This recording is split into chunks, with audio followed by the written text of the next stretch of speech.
원래 인간은 하나님과 함께 할 때에 가장 행복하고 만족할 수가 있습니다.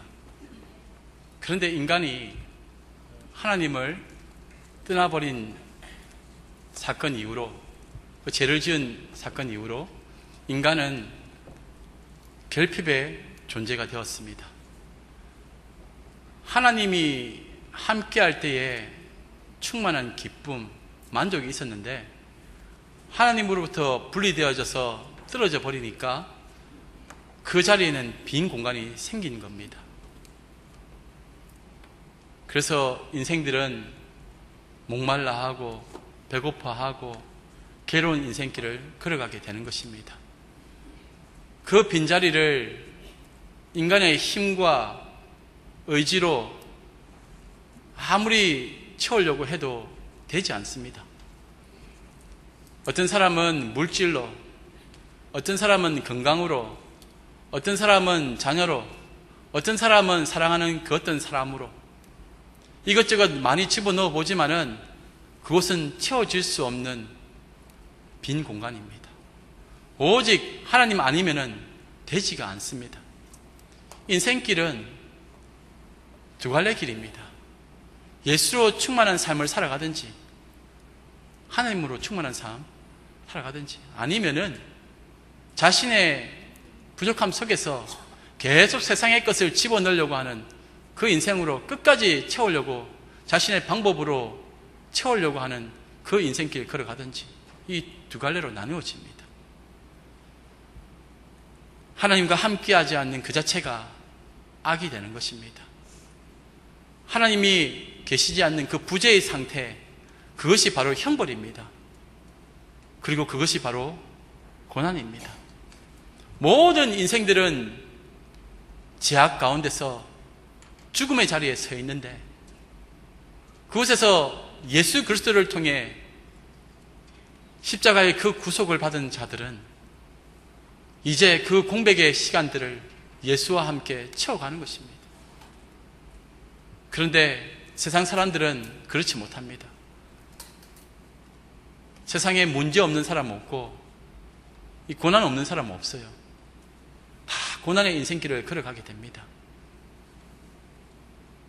출렁거리는 파도 위에 인생이란 배가 떠 있는데 그 배 안에서 아무리 열심히 노력한다 할지라도 출렁거리지 않으려고, 흔들리지 않으려고 몸부림친다 하더라도 출렁거리는 파도 앞에서는 힘을 못 씁니다.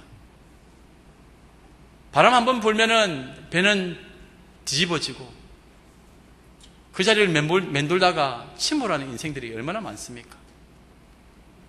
인생은 결국은 고난의 연속입니다. 그런데 여기에도 중요한 원리가 있습니다. 예수 안에서 받는 고난이 있고 예수 밖에서 받는 고난이 있습니다. 십자가 없이 예수 밖에서 받는 고난은 그 자체가 형벌입니다.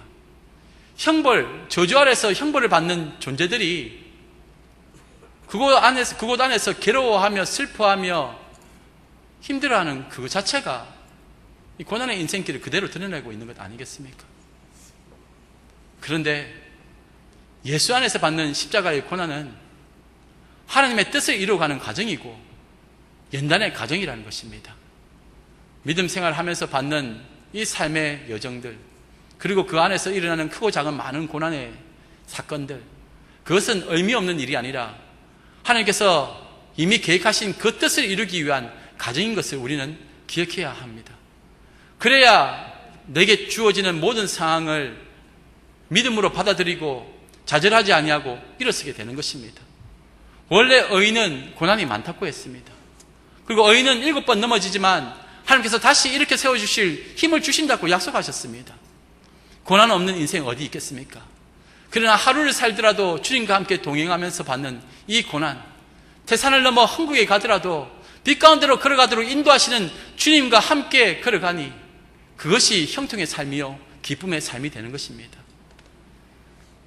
세상 사람들은 잠시의 쾌락과 만족으로 시작했다가 결국은 영원한 절망과 죽음의 자리에 서게 됩니다. 세상을 따라가면 행복할 것 같습니다. 모든 것이 완벽하게 이루어질 줄 생각합니다. 우리가 TV 광고를 보더라도 그렇습니다. 30초 광고라고 하지 않습니까? 그들이 그 30초 안에 담아내는 것이 무엇입니까? 결국 그 상품을 팔기 위해서 자신들이 만든 그 세상의 것들을 들이대고 이것을 가지게 되면은 그 빈 공백이 메워질 것이다. 그 결핍이 채워질 것이다. 우리를 유혹합니다. 집을 선전하기도 하고 차를 선전하기도 하고 먹는 것을 가지고 선전하기도 합니다. 그래서 사람들로 하여금 이것만 붙잡으면은 너희들은 행복한 삶을 살 것이야. 기쁘고 즐거운 모습만 30초 안에 보여줍니다. 우리의 인생은 하나님 보시기에는 더 짧은 인생이지 않습니까? 영원하신 하나님 앞에서 우리는 30초 인생도 되지 못합니다. 그 짧은 인생 가운데서 우리는 세상에 속고 있는 것 아닙니까? 늘 그렇게 기쁠 수 있습니까? CF 광고에 나오는 사람들이 찡그리면서 괴로워하면서 피를 토하면서 죽어가는 모습을 보이면서 이거 가지면은 우리처럼 살아갑니다 하면은 그렇게 보여줄 수 있겠습니까? 인생은 씁니다. 아파요. 눈물 많이 흘립니다. 그것을 속이는 것 아닙니까? 하나님을 떠나버린 인생들이 과연 만족할 수 있습니까?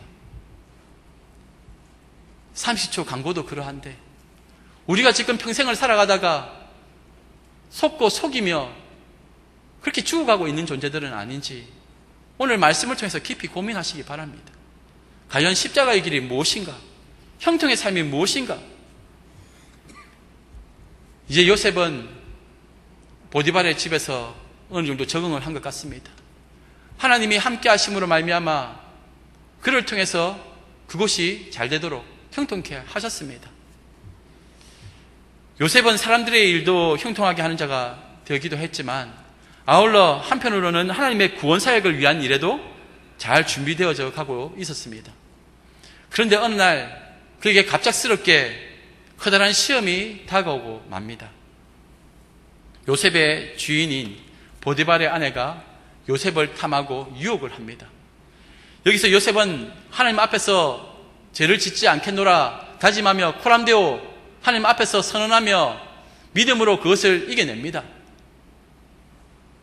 그런데 오히려 요셉은 보디발의 아내의 누명을 뒤집어 쓰고 감옥으로 떨어지게 됩니다.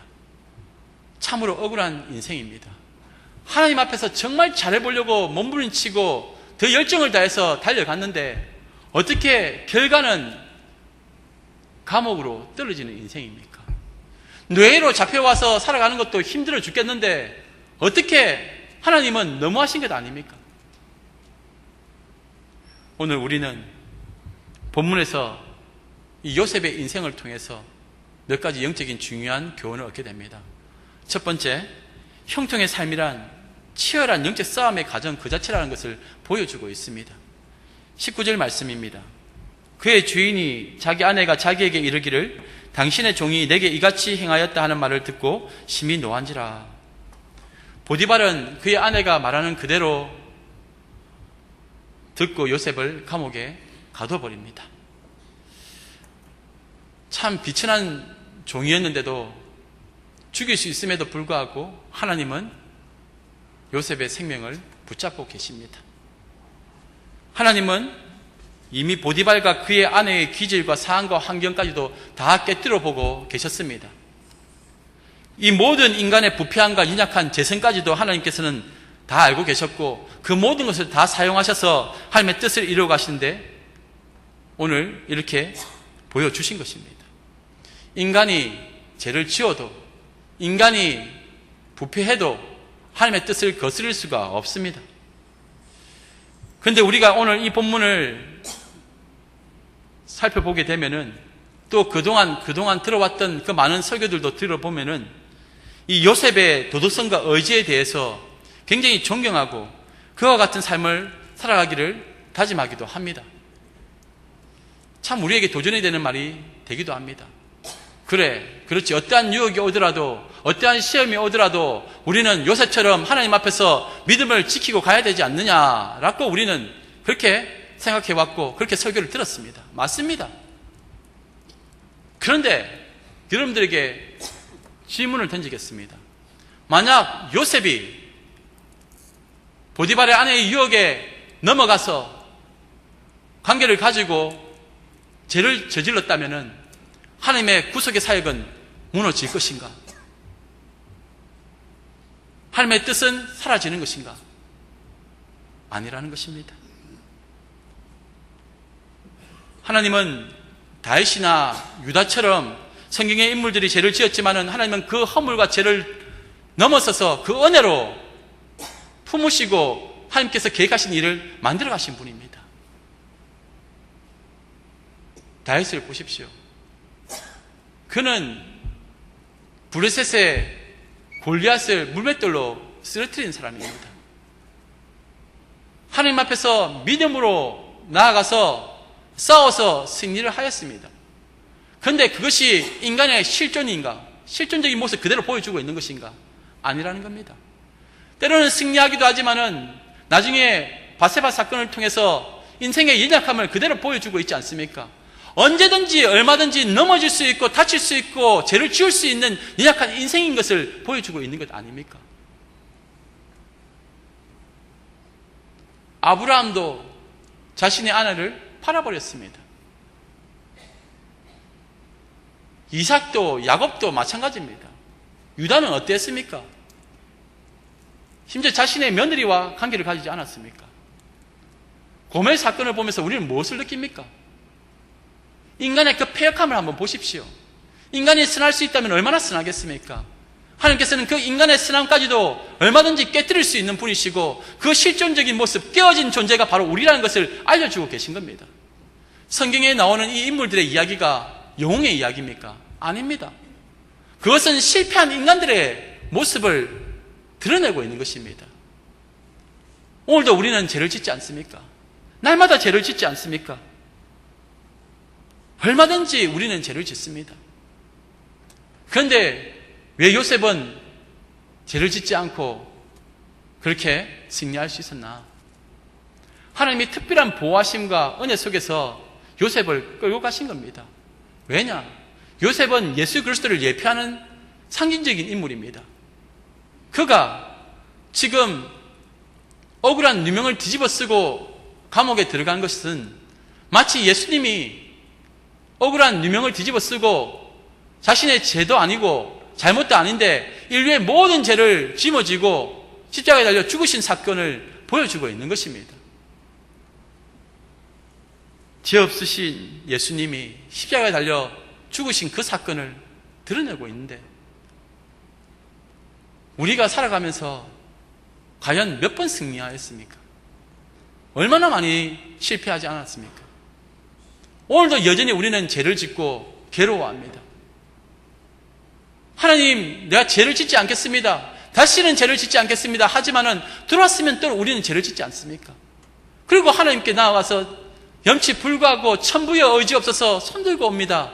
그렇게 주의 보혈로 씻겨달라고 그렇게 고백하는 존재이지 않습니까? 몇십 번, 몇백 번 계속 반복하고 있는 것 아닙니까? 여기에 모인 사람들 중에 의인은 하나도 없다고 말씀하십니다. 다 죄인입니다. 모두가 죄인인 것을 그대로 드러내고 있습니다. 성경을 오해하면 안 됩니다. 성경은 은혜의 말씀입니다. 우리의 죄, 우리 스스로 해결할 수 없기에 하나님의 은혜를 사모하는 것입니다. 죄악에 빠진 인생들에게 무슨 소망이 있겠습니까? 무슨 영웅이 될 수가 있겠습니까? 요셉은 날마다 무너지는 존재였습니다. 깨어지는 존재였습니다. 우리 인생도 무너지고 깨어지고 죄를 짓고 우리의 연약함을 그대로 드러내는 것을 보여주고 있지 않습니까? 이 보디발의 아내가 누구입니까? 내 안에 들어있는 이 세상이지 않습니까? 그 죄악의 본성이지 않습니까? 이 보디발의 아내가 그 10절에 보니까 날마다 요셉에게 유혹을 하고 괴롭힙니다. 내 안에 이 죄성이, 이 보디발의 아내 같은 이 죄악의 본성이, 이 세상이 끊임없이 우리를 죄의 사슬로 묶어버리는 것 아닙니까? 세상은 끊임없이 우리를 유혹합니다. 하와에게 그토록 집요하게 유혹했던 사탄이 예수님에게도 다가와서 그렇게 유혹을 했습니다. 그리고 우리도 끊임없이 매일매일 유혹을 당합니다. 그러면 우리는 승리하는 것이 아니라 넘어지는 것이 더 많습니다. 우리 인생길 걸어가면서 승리한 기억이 몇 번 있습니까? 늘 돌았으면 잊어버리고 하나님을 배신하는 존재가 바로 우리이지 않습니까?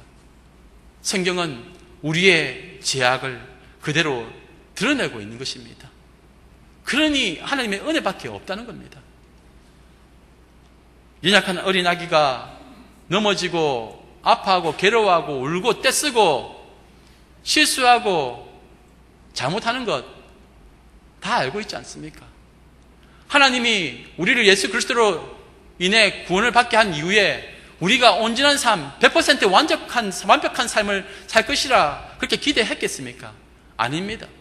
오히려 죄를 지을 수밖에 없는, 다시 짓고 마는, 언제든지 하나님 앞에서 배신할 수밖에 없는 연약한 존재라는 것을 그대로 드러내는 것이 아니겠습니까? 그러니 하나님 앞에 매달려야죠. 하나님 살려주십시오. 오늘도 또 죄를 지었습니다. 들어왔으면 죄를 짓습니다. 고난이 무엇입니까? 죄를 지으면 괴로움에 힘들어하고 슬퍼하며 자신의 가슴을 치면서 또다시 나는 무너졌습니다. 하나님을 찾는 그 과정, 그 치열한 삶이 바로 고난의 삶이지 않습니까? 그 치열한 삶이 있다는 것 자체가 지금 나는 십자가의 길을 걸어가고 있다는 것이 증명되고 있는 것입니다. 이 치열한 삶, 누가 나를 이 사망의 몸에서 구원할 것인가? 오직 하나님의 은혜밖에 없습니다. 이 치열한 삶 속에서도 우리 주님이 우리를 포기하지 아니하고 끝까지 붙들어서 저 천승에 이르기까지 우리를 반드시 이끌고 가신다는 것을 기대하면서 믿음으로 이 모든 상황을 받아들이시기 바랍니다. 두 번째 형통의 삶이란 하나님의 말씀이 온전히 이루어지는 것을 말씀하고 있습니다. 20절 말씀입니다. 이에 요셉의 주인이 그를 잡아 옥에 가두니 그 옥은 왕의 제수를 가두는 곳이었더라.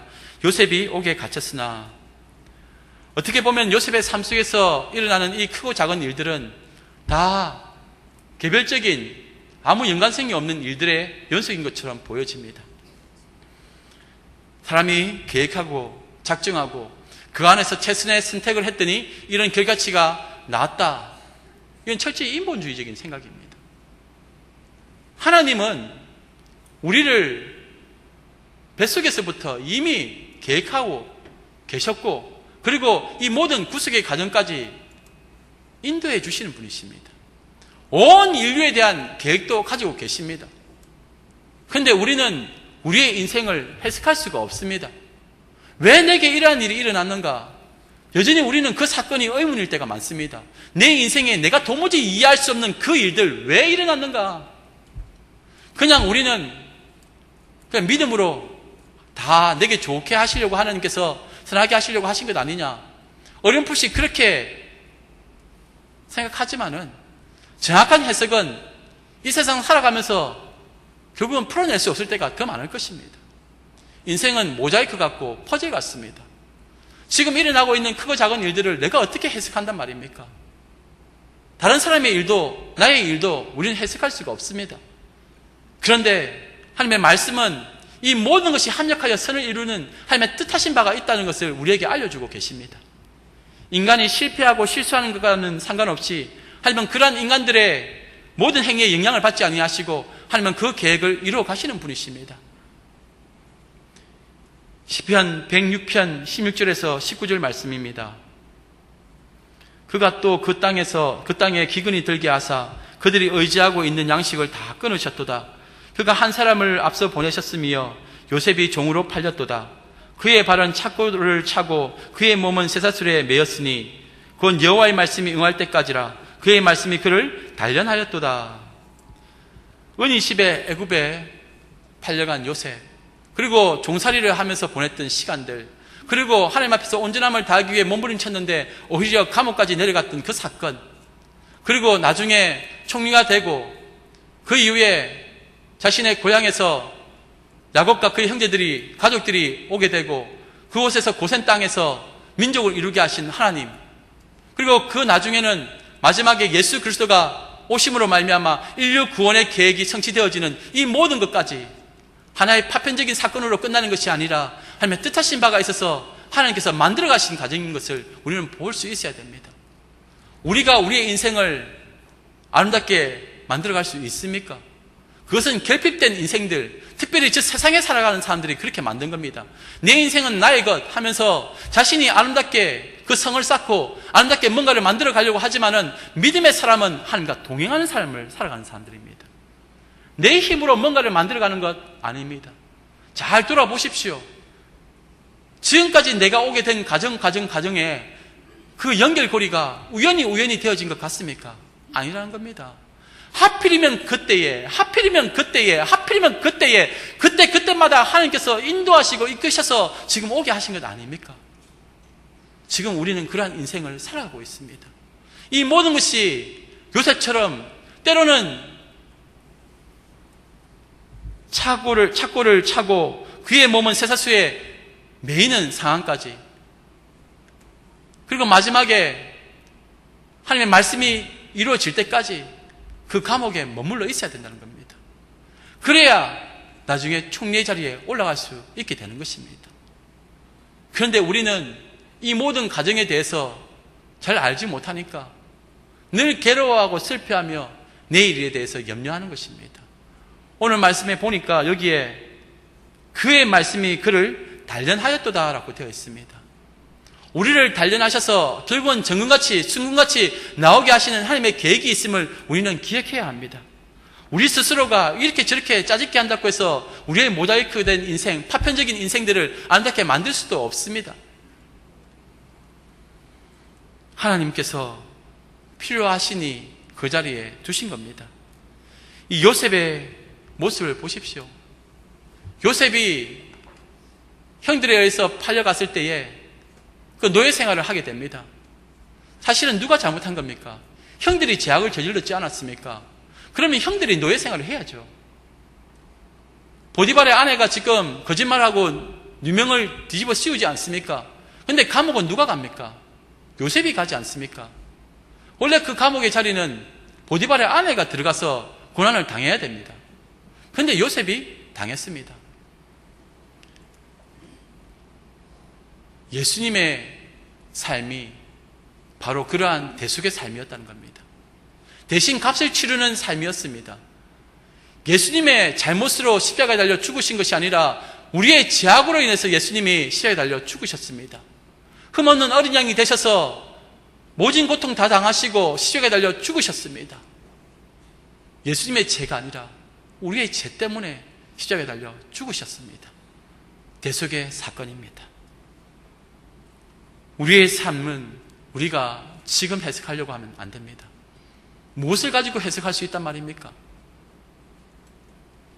우리는 한 번의 사건 가지고 그 기쁨이 영원할 것이다, 그 절망이 영원할 것이다, 스스로 기뻐했다가 스스로 좌절에 빠지는 존재이지 않습니까?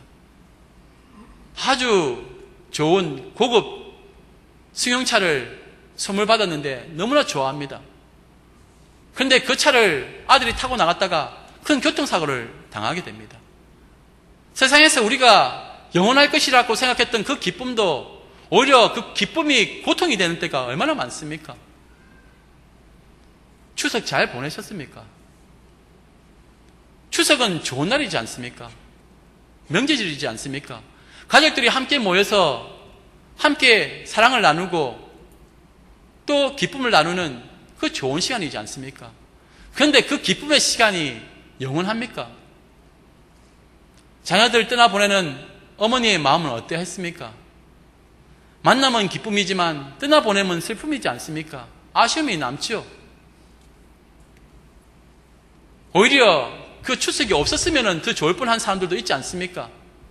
현실적인 삶의 문제로 인해 물질의 문제든 건강의 문제든 관계의 문제든 이 날이 없었으면 차라리 내 마음이 편할 것인데 오히려 이 날이 왔기 때문에, 추석이 왔기 때문에 마음이 괴롭고 슬픈 인생들 얼마나 많습니까?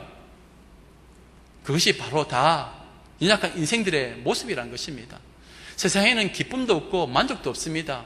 세상은 즐거움의 날이라고 우리에게 추석을 안겨다 주지만 오히려 이 날이 우리에게는 결핍의 날이요, 슬픔의 날이요, 아픔의 날이 될 수 있다는 겁니다. 인생은 완벽하지 않습니다. 우리에게 주어진 상황도 완벽하지 않습니다. 이것을 어떻게 우리가 해석할 수가 있겠습니까?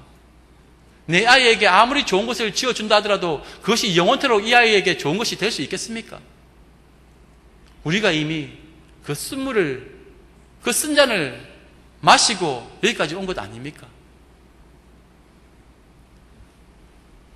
결국 우리가 의지할 것은 하나님의 은혜밖에 없습니다. 지금까지 오게 하신 것도 하나님의 은혜입니다.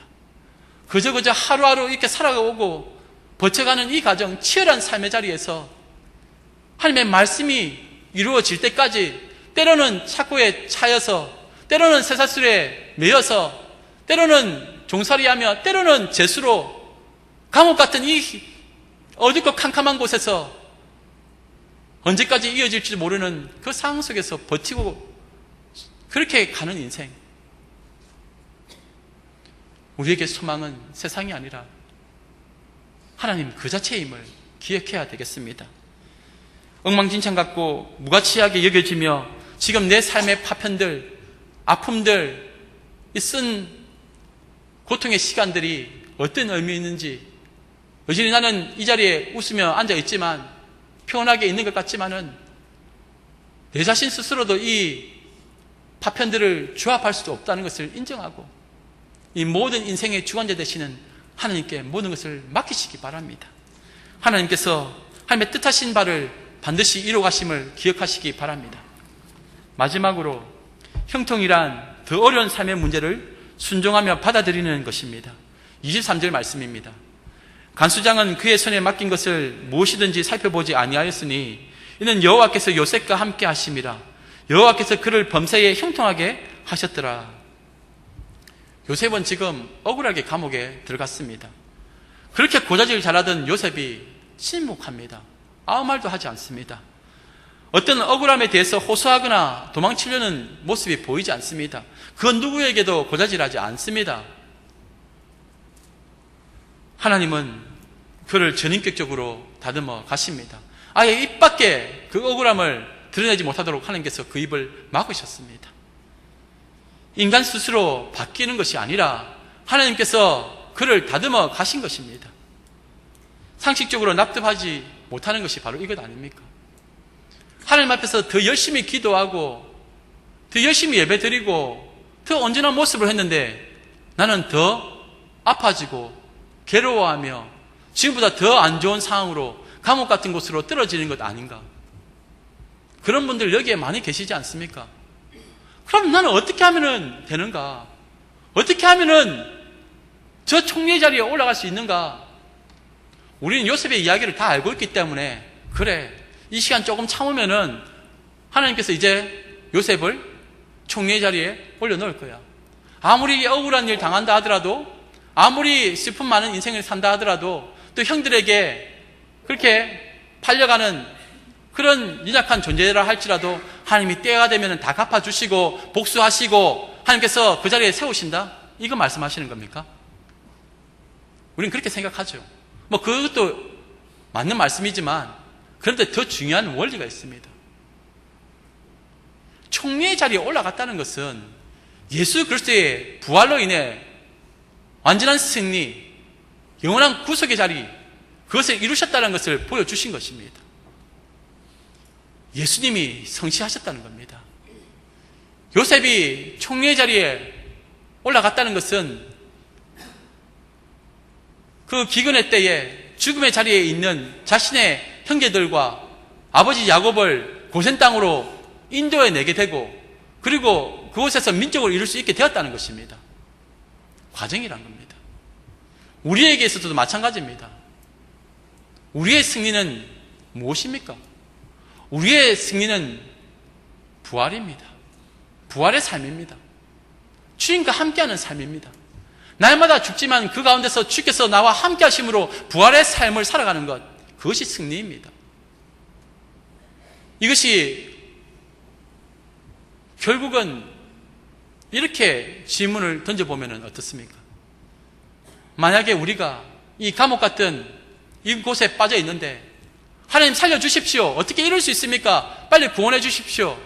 그런데 하나님은 여전히 침묵하시고 그러다가 마지막에 너는 거기서 죽어야 나의 뜻을 이룬다.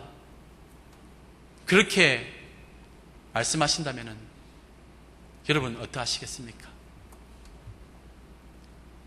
사실은 우리는 우리 주위에서 요셉처럼 총리 자리에 올라간 사람들을 그렇게 발견하기가 쉽지가 않습니다.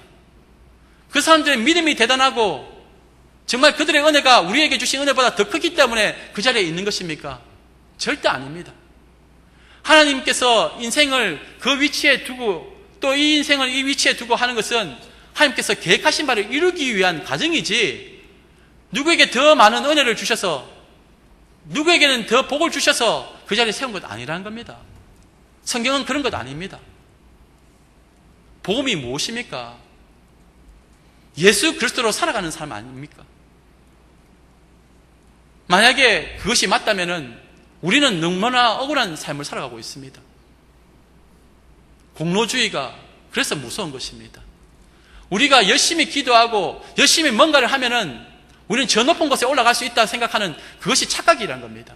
복음은 그거 아닙니다. 여러분, 베드로가 높은 자리에 올라갔습니까?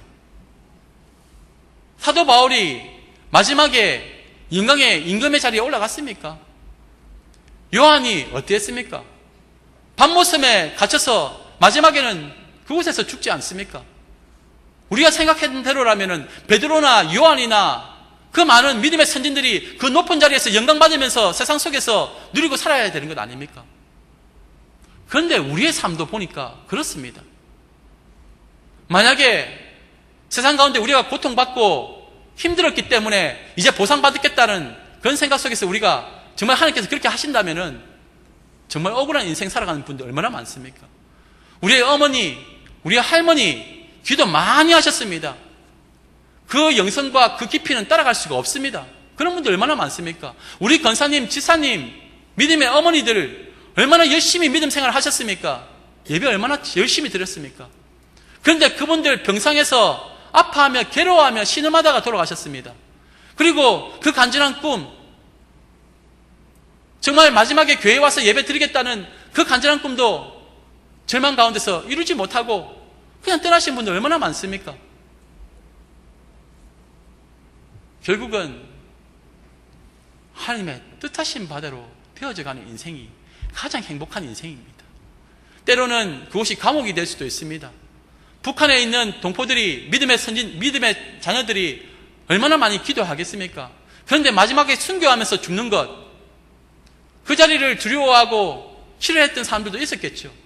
그런데 마지막에 순교의 자리에 주셨을 때에 침묵하며 죽는 것, 내가 이 현실 속에서 5년이 될지 16년도 될지 모르는 이 기간 속에서 하나님께 원망하지 아니하고 침묵하며 기다리는 것, 내 자체가 이미 죽어있는 존재, 그것이 바로 형통의 삶이라는 겁니다. 만약에 하나님께서 이 인생 가운데 모든 것을 보상받게 하신다면 어떻겠습니까? 우리의 남은 인생이 얼마나 남았습니까? 우리의 연수가 70이요 강건하면 80이라도 그 연수의 자랑은 수고와 슬픔밖에 없다고 분명히 말씀하고 있지 않습니까? 세상에서 높은 자리에 올라가고 세상에서 모든 것을 다 가졌다 하더라도 그것은 수고와 슬픔밖에 없는 인생인 겁니다. 그러니 남은 날을 계수하라 말씀하지 않습니까? 이 30초 인생보다도 더 짧은 인생길 속에, 이 나그네 인생길, 연약한 인생 속에 뭔가를 다 누리려고 하지 마십시오. 그것은 세상 사람들이 누리고 우리에게 유혹하는 것입니다. 보디발의 아내가 우리에게 끊임없이 유혹하고 있는 것이 바로 그것 아닙니까? 이 남은 날 속에서 너희들은 이것을 누리고 살아가라 우리에게 얘기하고 있는 것 아닙니까? 우리의 남은 날이 며칠이나 남았겠습니까? 그런데 우리의 인생은 죽음이라는 그 사건으로 끝나버리는 인생이 아니라 죽음은 과정입니다. 그리고 영원까지 영원으로 계속 이어지는 삶을 살게 될 것입니다. 우리 주님이 지금의 이 절망의 자리에도 나와 함께 하셨듯이 그 기쁨과 영광의 자리에도 늘 함께 하는 것, 그것이 바로 형통의 삶이라는 것을 기억하셔야 합니다. 그것이 하나님의 말씀이 이루어지는 것입니다. 하나님께서는 한 인생의 삶 가운데도 계획이 있으시고 그 계획을 이루어 가시기 위해서 끊임없이 연단하시고 다듬어 가십니다. 아울러 온 인류도 마찬가지입니다. 하나님께서 모든 인생들에 대한 계획이 있으십니다. 예수 그리스도를 통해서 그것을 성취하십니다. 그리고 우리는 그 안에서 그 구원의 감격을 날마다 경험하는 사람들입니다. 토기장이가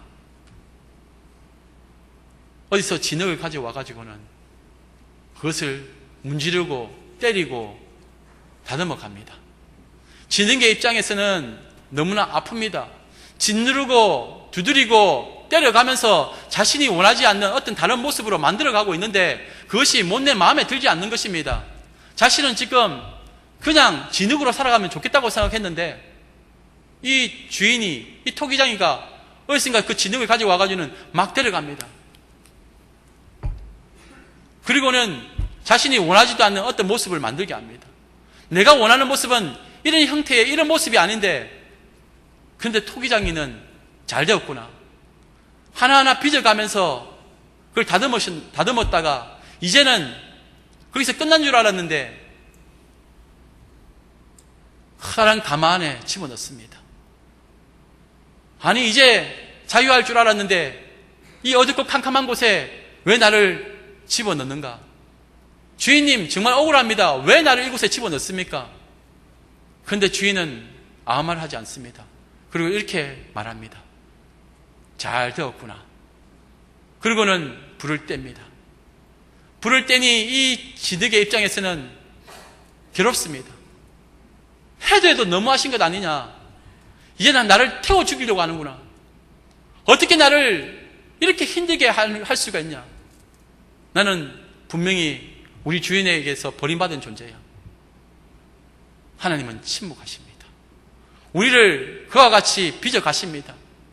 그런데 토기장이는 잘 되어가고 있구나. 우리 주님 말씀하십니다. 내가 고통 가운데서 괴로워하며 신음하며 울부짖을 때에 하나님은 침묵하십니다. 그러면서 할 말씀 하시겠죠. 잘 되어가고 있구나. 잘 되어가고 있구나. 진흙의 입장에서 보면은 죽음의 자리인데 토기장의 입장에서는 형통의 길입니다. 우리의 입장에서는 죽음의 자리요 탄식의 소리이지만 하나님은 형통의 길이라 십자가의 길이라 말씀하십니다. 그러니 하나님의 뜻하신 바가 이루어질 때까지 이제 문제 넘어 더 큰 문제를 우리에게 주어졌을 때에도 믿음으로 잘 받아들이시기 바랍니다. 이제 다음 단계로 올라간 것입니다. 처음에는 수학 문제 풀 때 쉬운 문제 풀다가 이제 그거 끝나고 나면은 끝이 아니라 더 단련하기 위해서 더 고난이도의 문제를 주시는 것입니다. 감옥에 갇히는 것, 감옥 같은 삶을 우리는 살아가고 있다 할지라도 이것이 믿음의 선진들이 그렇게 걸어갔던 길, 우리 어머니 아버지들이 그렇게 걸어갔던 길인 것을 기억하면서 오히려 하나님께 감사하시기 바랍니다. 내가 하나님의 손에 붙들려 있는 것이 맞구나. 내가 이렇게 치열한 삶을 살아가고 있는 것을 보니 내가 주의 손에 붙들려 있는 것이 맞구나. 나를 내버려 두지 아니하시고 끝까지 나를 단련하셔서 정같이 나오게 하시기 위한 하나님의 계획이 분명히 있구나. 믿음으로 확신하시기 바랍니다. 우리는 저 높은 산을 정복해야겠다는 생각으로 막 달려갑니다. 우리의 열정으로 달려가지만 산 넘으면 또 산이 있습니다. 몇 개의 산을 넘어가는가가 중요한 것이 아니라 태산을 넘고 홍곡에 가더라도 그 모든 길 가운데 주님이 함께 하시는 그 자체가 형통의 삶인 것을 기억해야 되겠습니다. 이제 여기까지 오게 하신 것 아닙니까? 이제 낮은 마음의 영성도 가지게 하시고 인생의 깊이를 더하게 하시고 영혼의 향기가 짙어지도록 하나님께서 만들어 가시는 것 아니겠습니까? 지금까지도 신실하신 하나님은 우리를 단 한 번도 버리지 아니하시고 실수하지 않으시며 여기까지 인도하셨습니다. 오직 하나님의 은혜 안에 그 안은 우리가 형통의 삶을 살아가는 존재라는 것을 기억하시기 바랍니다. 이 시간 우리 함께 이 찬양 한번 하면 좋겠습니다. 오신실하신 주라는 찬양이 있습니다. 우리 이 찬양을 믿음의 고백으로 주님께 드리기 원합니다.